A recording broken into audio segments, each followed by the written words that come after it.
I'd pay anything to get on a horse and ride across the West back in the 1800s. No fences. Nothing. Just you and the land.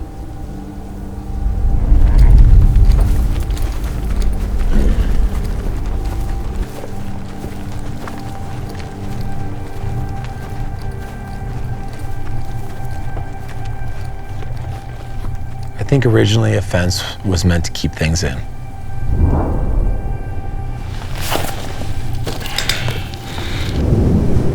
But as time has gone on and centuries have changed, properties have been cut and divided 1,000 times over. Now it feels more like a fence is meant to keep things out. The thing about a fence, it's only so tall.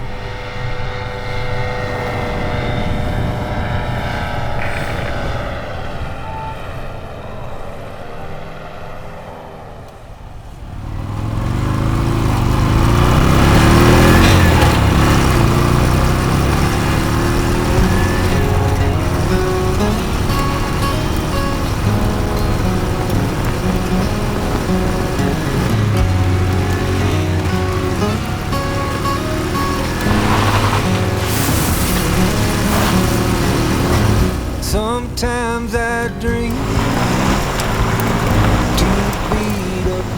My name is Brett Seng. I live in Southwest Montana. Grew up in Illinois, but I've just loved being out west, man. When I was 18 years old, there's still skid marks in the driveway from peeling out. Came out to Montana and never went home. The first time I ever went elk hunting here, I was 19 years old. I finally got my residency. I remember parking the truck in the dark and like opening that door. I got to thinking about all the animals that move around the mountains in Montana. And I closed the door. It was overwhelming to feel so small. It was amazing. I cannot think of living anywhere else. It's a harsh environment. I think we live more present because of it. And it's a great place to raise our family.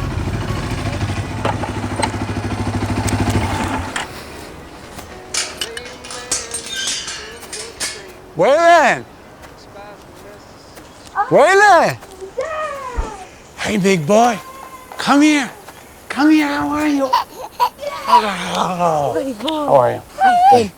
How's the ride? It was awesome. Good.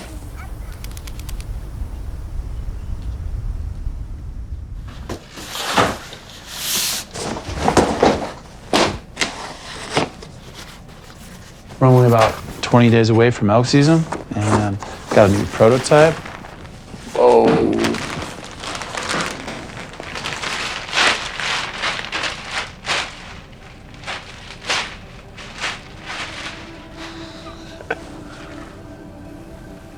The lift.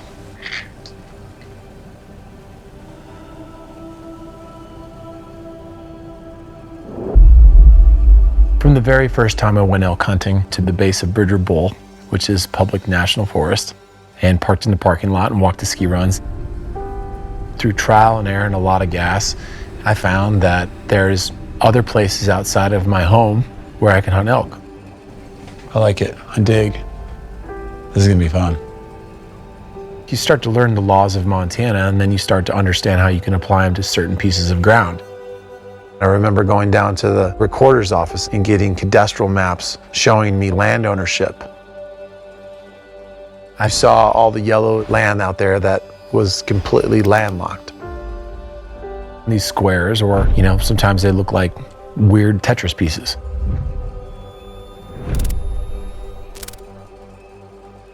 These certain pieces look unobtainable. There's no county road that touches them. You can use navigable water for certain things, some things you can't. There are just a bunch of pieces of ground in the state of Montana that you can't access unless you use some form of aviation. With enough time and stubbornness, it started to eke at me that, is there a process? Is there something that can get me in there? Out with the old, in with the new. The whole idea of flying into landlocked land, the forbidden fruit of this entire thing was just pulling at me.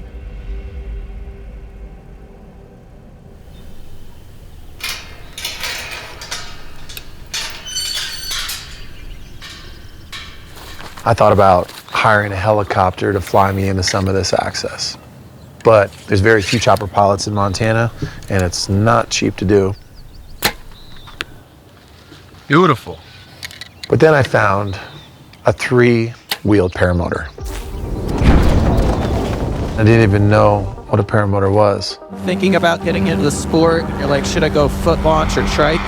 And I found 2-seaters, and that's when my wheels started spinning. Tandems are kind of the ultimate goal for the trike. It was a fantasy, right? Like you just start thinking about it. You see the machine and you're like, that looks sick. I can see how I can put my bow and my backpack there. But you don't know anything about how it gets off the ground, how it feels when it lands, and you have no idea what the capabilities of what the weight it carries. Ooh, nope.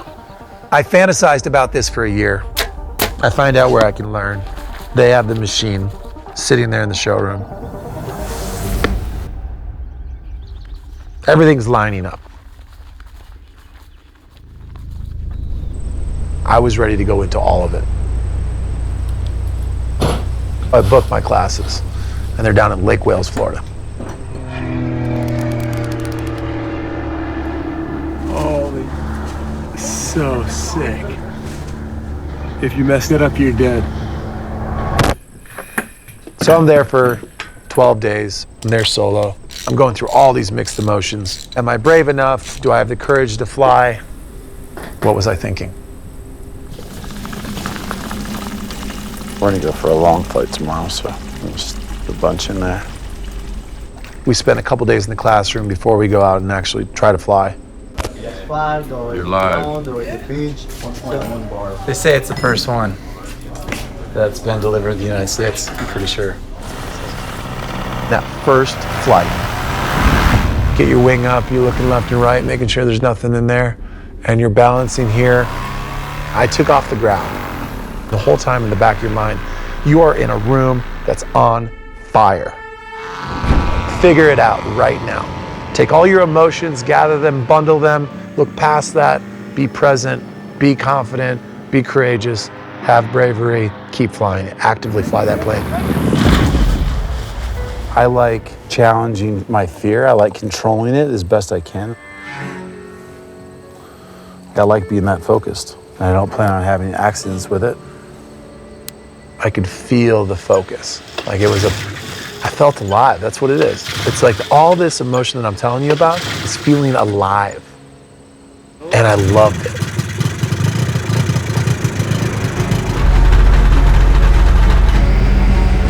I loved it and I hated the first experience of it. Nice. I hated that it scared me that bad, and I loved that I was overcoming it at the same time.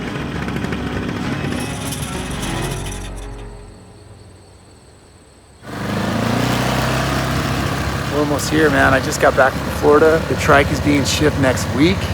I'm getting this airstrip that I got on the property kind of built out. It's a little clumpy, even though I'm gonna have to get used to kind of landing on that kind of stuff. We're gonna level this out with a box cutter and just basically cut right down through here, 200 yards by 30 yards wide. That's plenty of space. Stoked, it's almost here.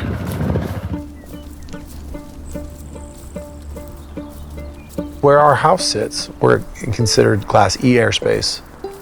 We start carving out an airstrip on our property. April 2019. It's bumpy, it's got badger holes in it, it's got golfers all over it. Stream bed wheatgrass going down. About a month's time with some rain. We're gonna have a runway. It's just raw, but it's straight and it's relatively flat.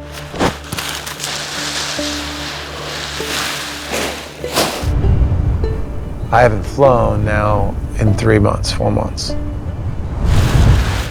Pretty much just got to take my time, make sure everything's right. When I was in Florida, I had other people around me that were going to help talk me through this. Now I have to talk myself through this flight. I have to look back through my notes. Here's my process, here's my engine check, here's my routine. And at some point in your takeoff, you have to commit. Kind of like shooting your bow. You should always be under control. You should always be able to let down. So, just reset and do it again.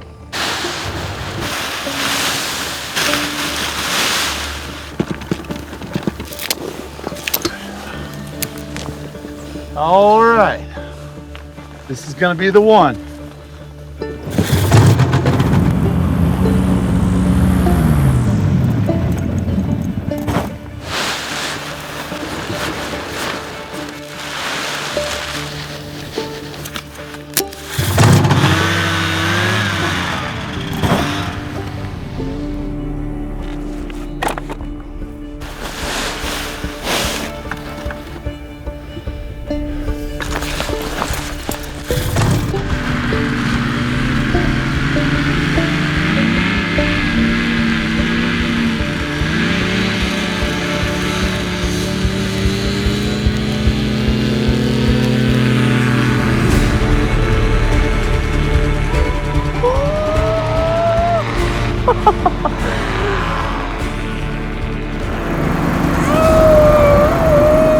This year will be my 5th year attempting to kill a bull out of this trike.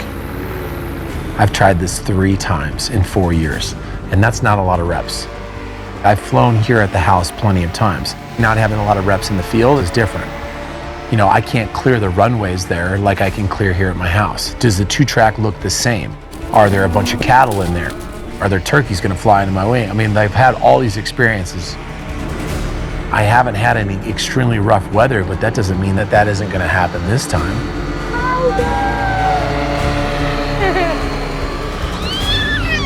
Oh, I know. You want to be up there?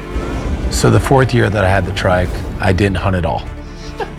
I think one of the most beautiful experiences you'll ever have in your life is learning what it feels like to be a father for the first time. This is the best ever. And it started to play with my idea of what I'm doing to be responsible in protecting this child.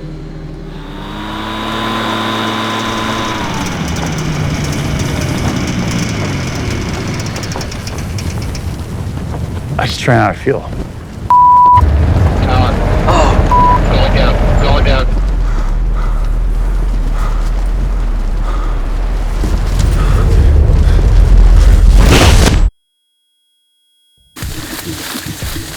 I see his beam. He's on 2 feet, unbuckling. We just watched Brett go down. Thank you. You're welcome. Bye. Hi. 500 yards into this sweet field.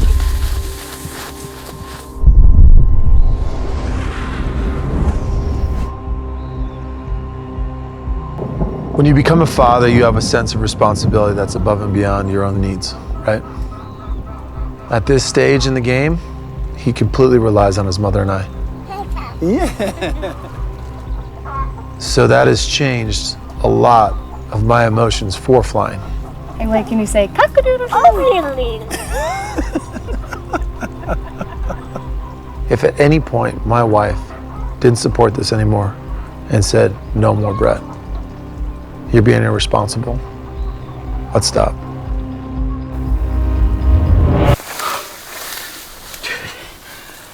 You're okay. Yeah, we're good. I just ran out of fuel. So we're screwed to fly. I can't see the fuel.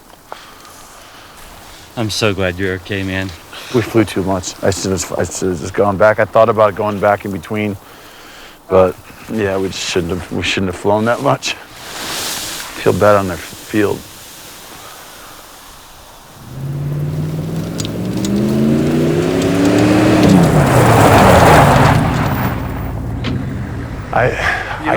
I did not try to land in your grain field. I try my And this is why I moved to Montana. run a toy, running around a airplane. It's not a toy, that's an aircraft. How smart are you? Run out of gas. I can't see my gas tank. Well, when the don't you know how many minutes you're going to fly? Because people make mistakes. Well, you've made mistakes in your life too. It could have been a damn big mistake. Yeah.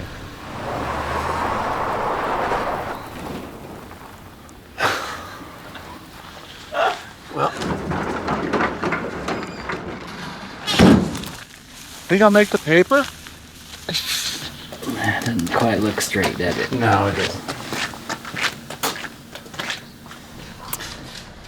I'm still here. So here. It honestly felt like landing in some pillows. It really did. Did it feel like that? Was it nice? This freaking day. Oh my gosh. Hey, Mommy just shot a buck. Mommy just shot a buck. Good job, Mom. You did a good job, buddy. You were quiet. Good job. Good job. In the fall of 2022, I find one of the biggest bulls I've seen in years on a piece of the landlocked public land. He had everything. He was awesome to even watch. He was that hell yeah bull. I said, I'm doing it. Tell Allie I'm going. I prepared the trailer, got everything ready. Truck is like turnkey. Make a cup of coffee, walk out the door.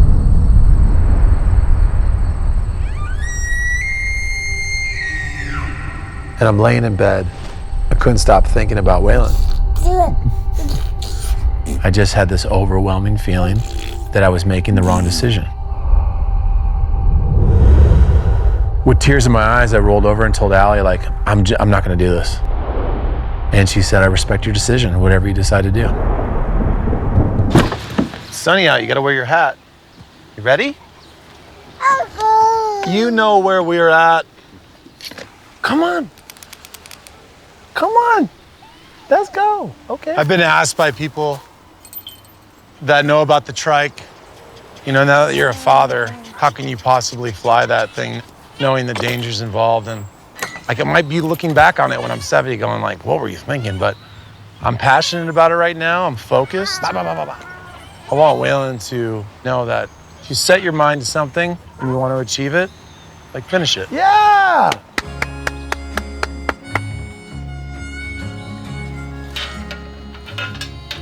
We broke some things, took it to a fabrication shop. A buddy is basically bending this frame back into place.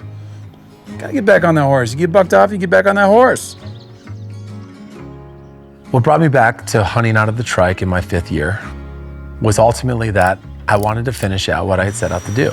And I felt confident, I felt like I had the training, I felt like I had the hours. We're back up and rolling. I got pieces ordered that I need to replace. We've fixed the pieces that we've bent. I was going through this battle in my mind, and it was more becoming a mental game than it ever was going to be a physical game. We're going hunting in 2 weeks. We're doing this. I was having a mental block to something I knew I could handle physically.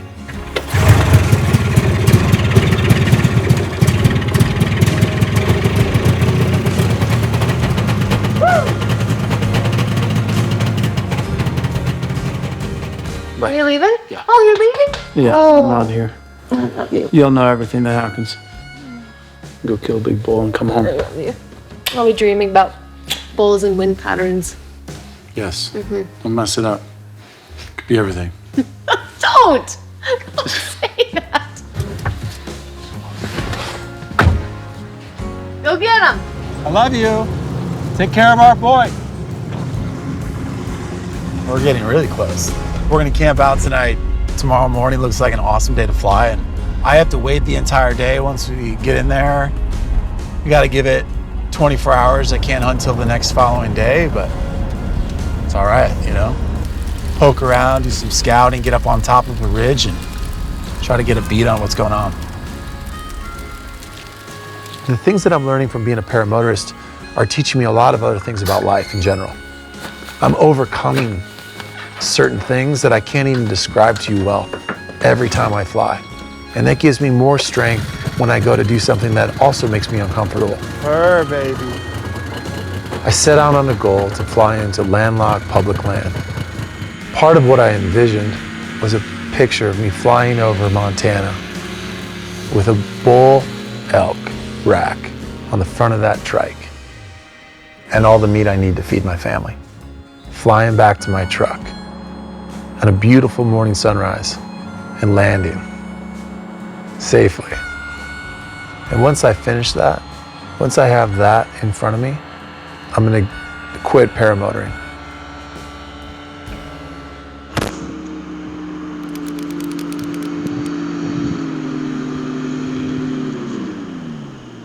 I am in. I made it into forbidden fruit. Yeah! Yes, I'm pumped. Let's get it on.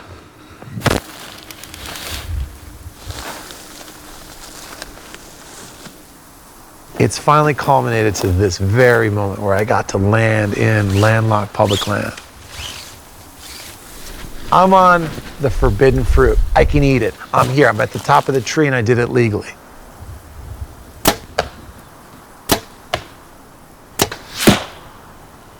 Allie's really good about always giving me some kind of note. My love, you made it to Elk Camp 2023. It's a bit different this year. I know that. Thank you for giving us our boy all the best of you and showing him and me that when life builds fences, fly over them. Man, that fires me up.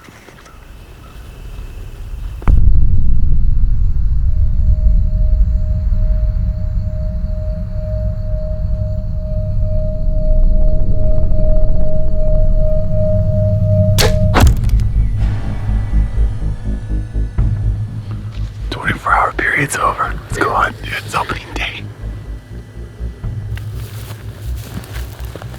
Just because you fly in a landlocked public doesn't mean it's going to be lit. Somebody could be working on a water tank or pushing cattle through. Like, you don't know what's going to happen. Before I went in, trying to have the perspective of the private landowner around me, I called the head cattleman for that ranch. He's on private. We try to work around it. We're going to win him. I basically asked him for his blessing, not his permission, to go at that time in that spot. We're seeing elk around us, but we're on this giant invisible island that we can't leave. I wanted him to know that I do care about what's going on that ranch, what their operation is, that the fact that they live there 365 days a year, and I'm a tourist to that piece of ground. Like, I don't care what the inches are. We're looking for a bull that just screams, oh yeah. He said, listen, there's nothing wrong with going to that spot. I've seen some elk in there recently. If you're willing to do what you're doing to go in there, I'm all for it. You know my number. If you have any issues, contact me. I loved it. It was a blessing. And now I have this little piece of ground to do how I please and hunt it how I want to hunt it.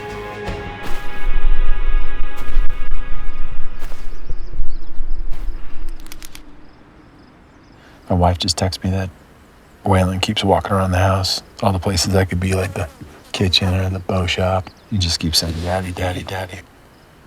Just tugs on you.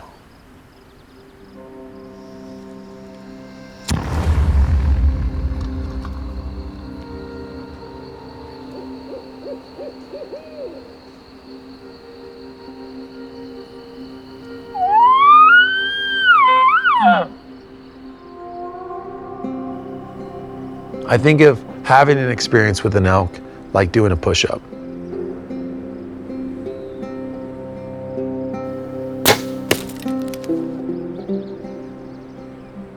Every time you have an interaction with them, whether it's stalking one or calling a bull in, interacting with a cow and a calf, listening to the sounds of them, I want to have as many reps as I can. Here comes the bugle.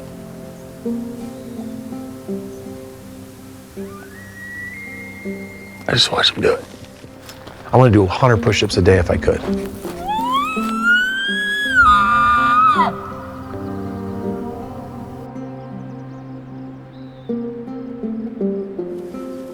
It's a young bull, not the oh yeah bull. I want to hunt because I feel like they have every advantage over me on every single level. And I just want to play the game that they know, that keeps them alive. I love that part of it.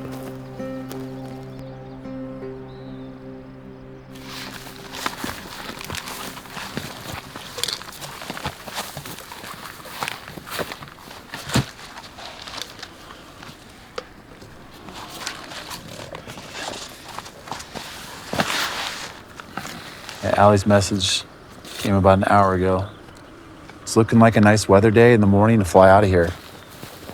So we're gonna move locations, resupply, look at the weather forecast, and we're gonna try this again.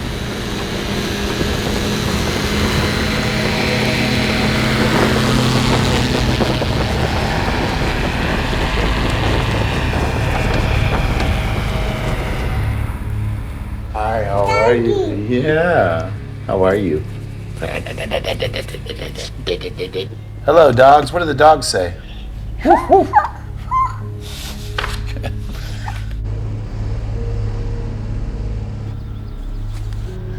We're running, now we stop. We're walking.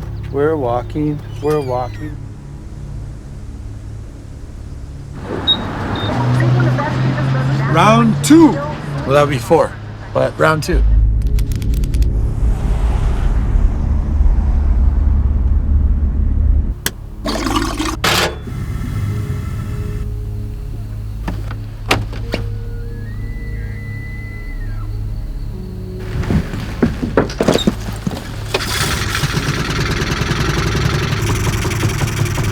What I love and respect about pioneers such as Teddy Roosevelt or Jim Bridger is I think they had a level of naive curiosity and ultimate stubbornness. They wanted to see where the end was.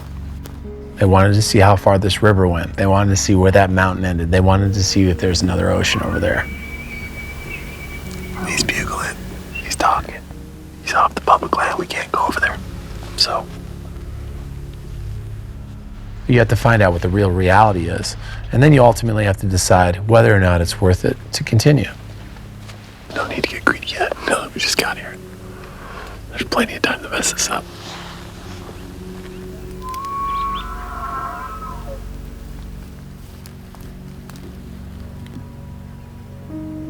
I don't know what he looks like. I have no idea what this bull looks like, but when I see him, I'll let you know. Like, I'll know immediately.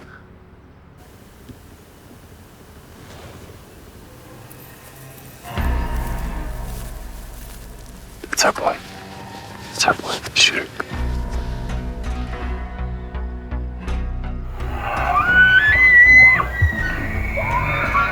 Everything in my house has a story. I got pictures on the wall down in the bow shop. They all got a good story.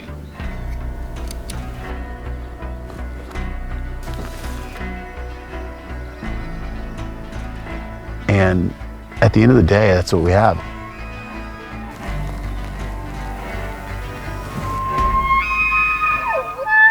And I want to tell a good story about this.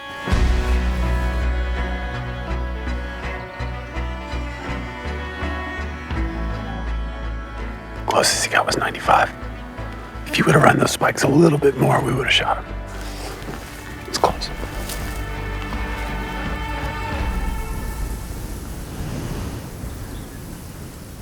One more tarp. Weather's changing, which is awesome. We needed wind. We've been dealing with only thermals, so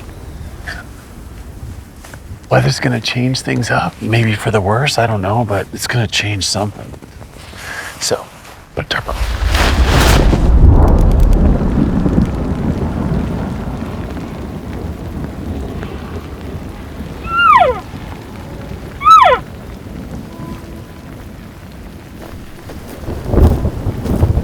Starting to think this isn't meant to be.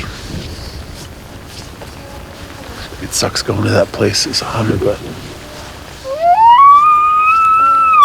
I don't know how else to say that.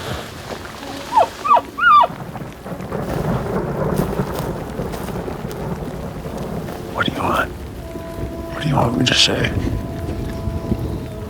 It's very cold. There's no elk. And we have 4 days left in the season.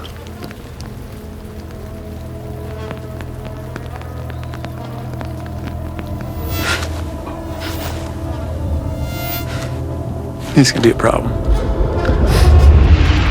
On today's hunting show, we're going hunting for elk in Montana. We're gonna get this elk killed, get down to Kansas, get that whitetail killed, get down to Texas, get it killed. Guess we gotta go to Maine. I'm not excited about that. Get them killed. United States, Arizona, I believe New Mexico. Uncle left me about $10 million, started this TV show, and we're gonna have some fun. I'm just over it. It's a lot of hunting this year. It's too much. Balance. Life is balance. This is too much. This is too much.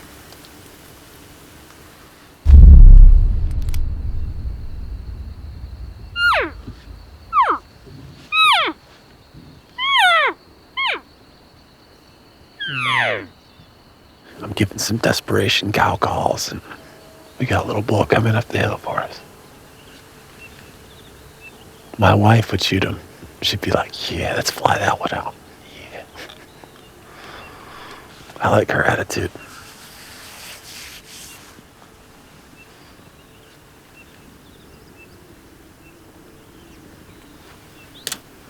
The bull that we have been trying to kill is off the property, probably 3/4 of a mile, maybe a mile.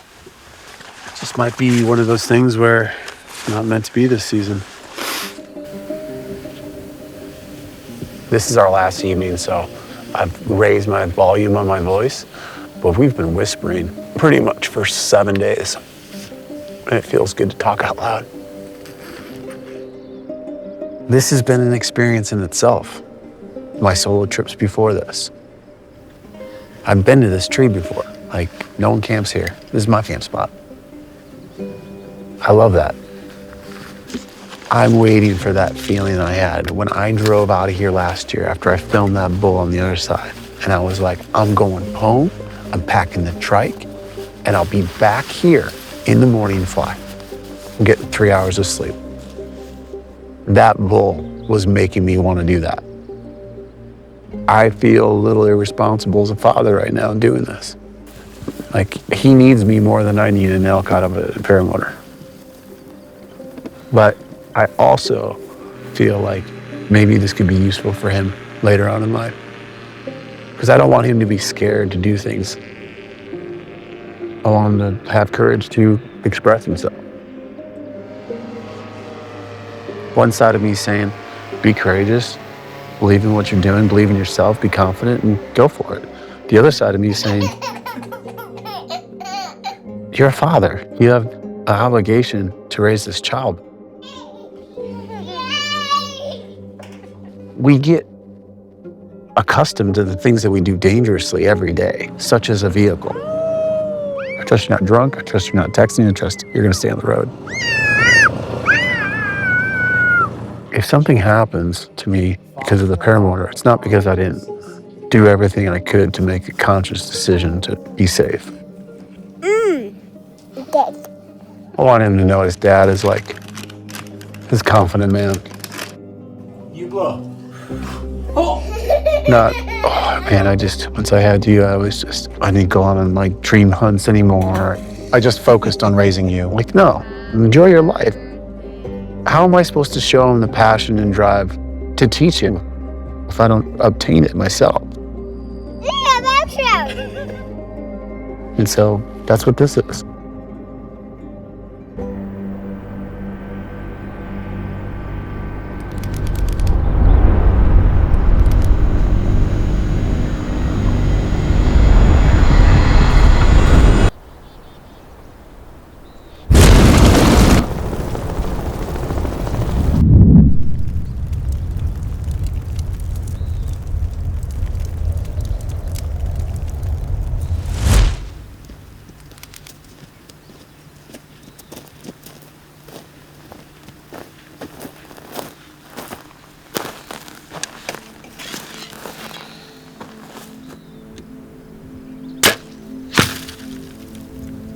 I'm hunting on a piece of ground I know very well. It's honestly one of the reasons I even started flying a paramotor was to hunt this piece of ground. And it burnt about 3 months ago. And now it looks like a golf course.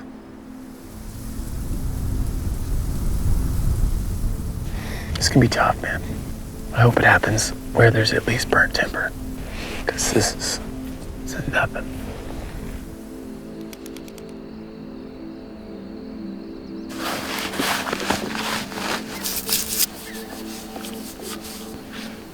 it's pretty easy to walk around in here right now. It's got undulations in it, and I feel like we could be successful hunting.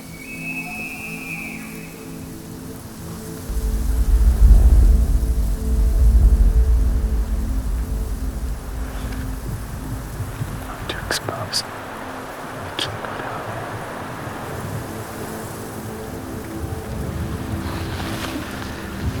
there. We need to be right here. Feels like a little nest in here. Every time you go hunting, you think you're going to be the most patient person you could possibly be, and that you've learned from your past experiences.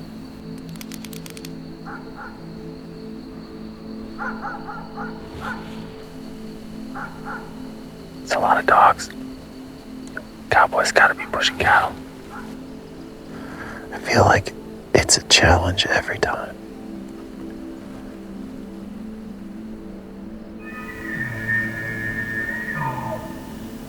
A lot in my life has changed since I started doing this. And my wife's pregnant right now with our first baby girl. She'll be here in January.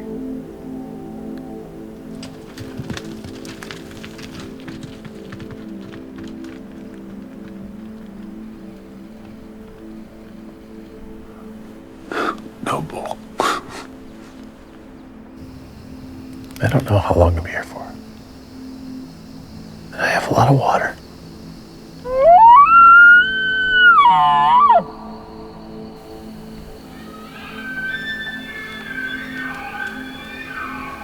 Trying to figure out what the universe is telling me right now. All I know is that if we wait, and if we're patient, and we don't try to force anything, that we should get an opportunity. 63 uphill, quartering hard, and then some brush in the way.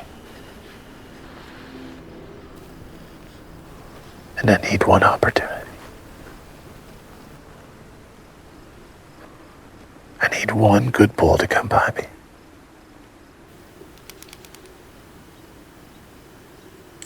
Day 13. We don't see any elk until they're in bow range, which is awesome. Just to hear them.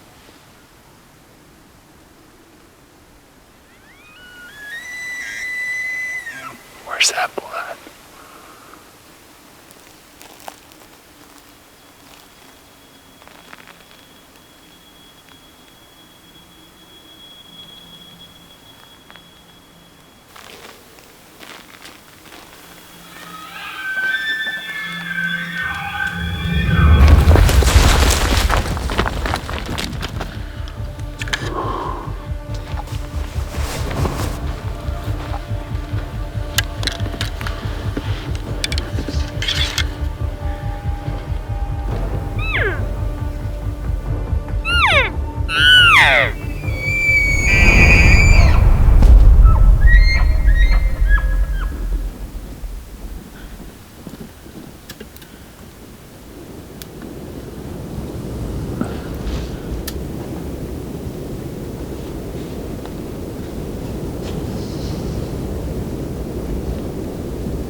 I didn't know what he looked like, and now I do.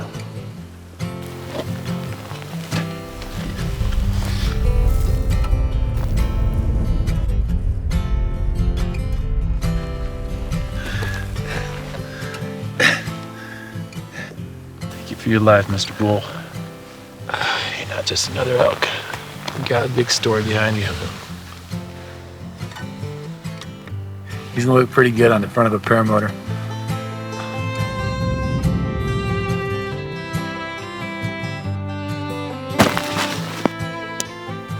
This part of the story is for my children. One of my many jobs as your father is to teach you to love something, to be passionate about it, to nurture and protect it. It's gonna take courage. And I'm not talking about the kind of courage that people stand up and applaud them. I'm talking about the kind they don't. Through that, you will find self-love. And as your mother says a million times over, you cannot pour from an empty cup. It started with a thought in my mind. It's taken 6 years to manifest this very pinnacle moment today, flying out of here with a bull.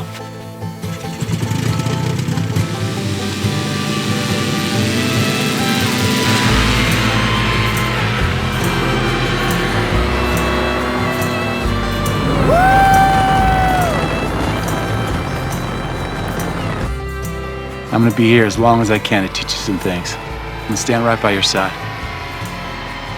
But I cannot, and more importantly, will not do it for you. But I'll be right next to you, all the way. Until one day, the good Lord calls me home. And you'll have this story to remind you who your father is. And a big, great part of who you are. I love you with everything I got. Let's go.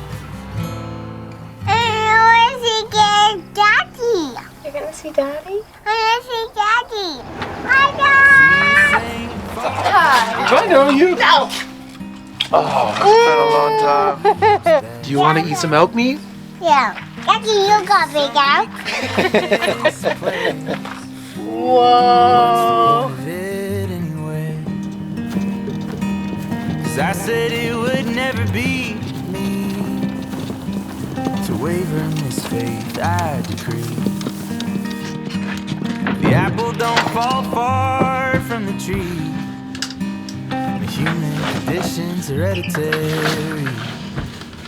All the human condition's hereditary. Cause it's in the blood, coursing through my veins. Same old story, same family name. Prone to wander, this heart in me.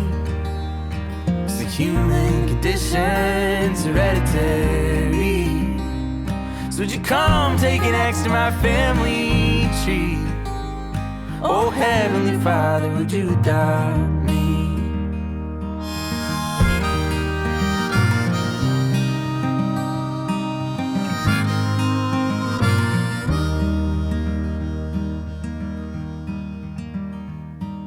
Well, I stood by in disbelief, watching the pastor pull up in a sports car to preach about I'll blessed all the poor and blessed all the meek. And I can't help but see the irony, 'cause that same impulse lives in me too. Put me in the garden, I've taken the fruit. The human condition's not just for the few. Oh, it's here in me, just like it's here in you. It's in the blood, coursing through my